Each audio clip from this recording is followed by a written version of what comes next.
C'est une joie de vous retrouver pour un nouveau reportage d'Israël plus proche de vous, les reportages qui vous immergent dans les récits bibliques.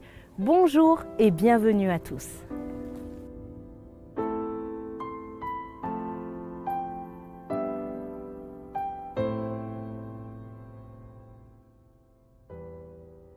Nous sommes à l'est d'Israël, dans le désert de Judée, et plus précisément sur le site de Qumran, là où ont été découverts les manuscrits de la Bible.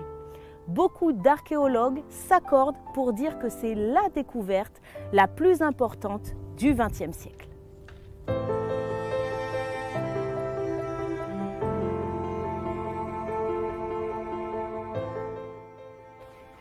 Bonjour Aaron. Bonjour Stéphanie. Comment vas-tu? Ça va et toi? Très bien, merci. Parfait. Et merci d'être là. Merci de m'avoir invité. Aaron, on est sur le site de Qumran, comme je l'ai dit tout à l'heure, un site où il y a quand même des choses importantes qui se sont passées. Est-ce que d'abord tu peux nous poser le cadre, s'il y a un cadre qui correspond, avec l'étymologie du mot de Qumran? L'étymologie du mot Qumran, ça vient de l'arabe évidemment, ça veut dire deux lunes. Peut-être qu'il y a un rapport entre certains sites ici dans les environs,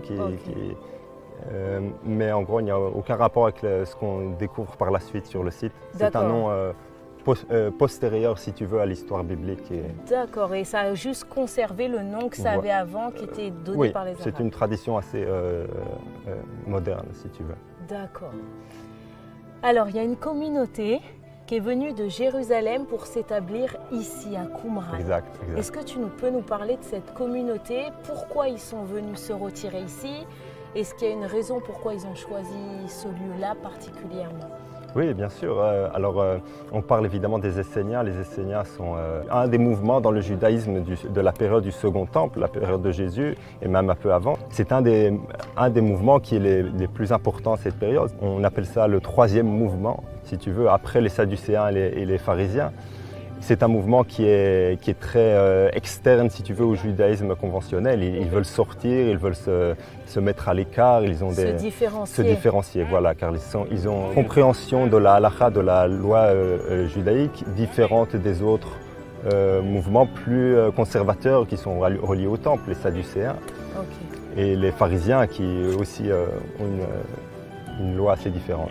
D'accord, donc ils se réunissent ici à Qumran pour vivre en communauté et pour se purifier sans avoir, on va dire, peut-être, sans qu'ils ressentent les variations, les ondes, les sentiments de ce qui pouvait se passer à Jérusalem à l'époque.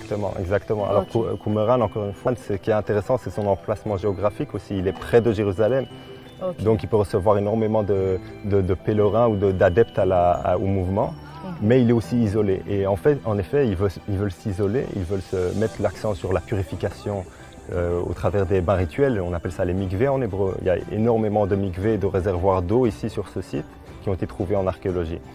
Ils ont une vie très en commun, une salle à manger, un scriptorium où ils écrivent les rouleaux. Ils ont les rouleaux de la Torah. Les rouleaux de la Torah. Ils recopient en fait. Voilà, exactement.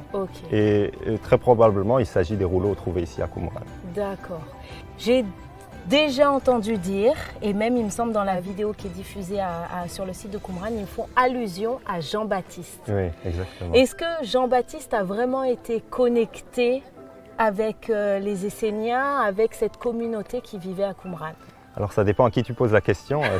Si tu poses la question à des gens de l'académie, ils vont être assez sceptiques ou dire qu'il n'y a aucune preuve tangible jusqu'à maintenant. Mais évidemment, si on est théologue et si on connaît le christianisme et le judaïsme du temps de Jésus, alors on comprendra qu'il y a une similitude en effet entre les Esséniens et les premiers chrétiens, les Nazaréens comme on appelle ça. Il y a même une certaine tendance à dire que beaucoup d'Esséniens faisaient partie des premiers chrétiens, si tu veux, du temps de Pierre, de Jean et de Jacques, des apôtres.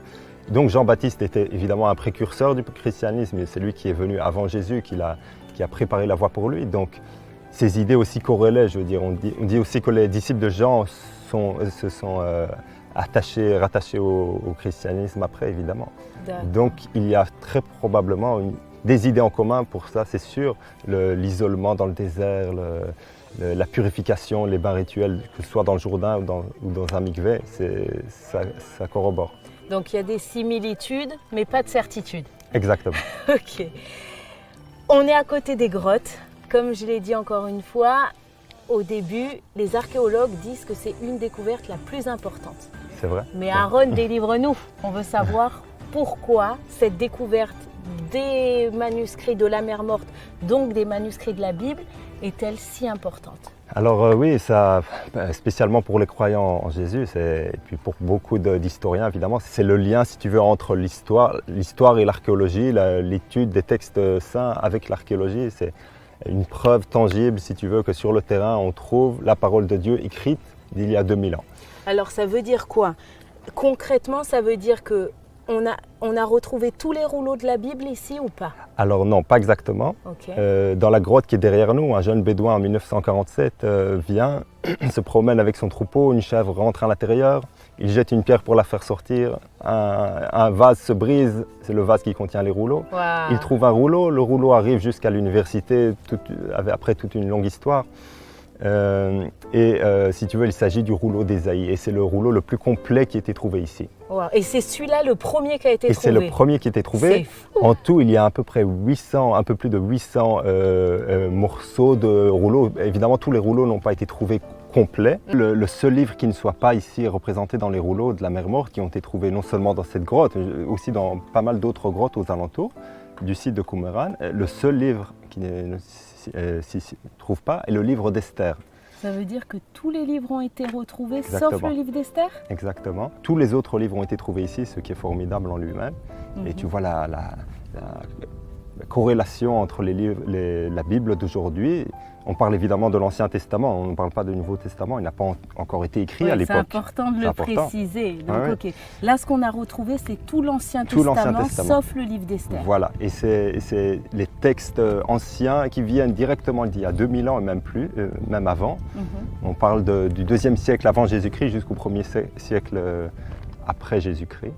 Ok, ça veut dire que les découvertes et ce qu'on lit dans nos Bibles, ça colle mot pour mot. J'ai pas vérifié mot pour mot moi-même, mais oui, ça corrobore. Ça correspond. Voilà. Donc si ce site il est important, en fait, c'est parce qu'il montre la véracité de la Bible. Parce que beaucoup disent c'est des légendes, c'est des histoires. Mais honnêtement, quand c'est des histoires ou des légendes, il n'y a pas un fond solide. Là, on a retrouvé ça combien de temps après? On a retrouvé ça après 2200 ans, 2100 ans, même 2000 ans. Ouais. Ça dépend en quelle période a été écrit le rouleau, si tu veux. Donc je prends le rouleau en hébreu et je prends un Tanakh ou un Ancien Testament. Exactement. Et je retrouve les mêmes histoires. C'est exactement ce que tu dis. Et c'est important aujourd'hui pour nous de prendre en compte ces découvertes-là. Il y a énormément de découvertes archéologiques en Israël et dans le monde entier, et spécialement en Israël, qui confirment la Bible. Et cette preuve-là est une des plus grandes preuves du XXe siècle. Si des textes ont été écrits il y a 2000 ans, forcément ils avaient une tradition plus ancienne encore. Et donc le livre d'Ésaïe, forcément, s'il était écrit ici il y a 2200 ans, il devait être écrit bien avant. Okay. Ça n'a pas été inventé, si tu veux. Merci beaucoup, Aaron. De rien, avec joie.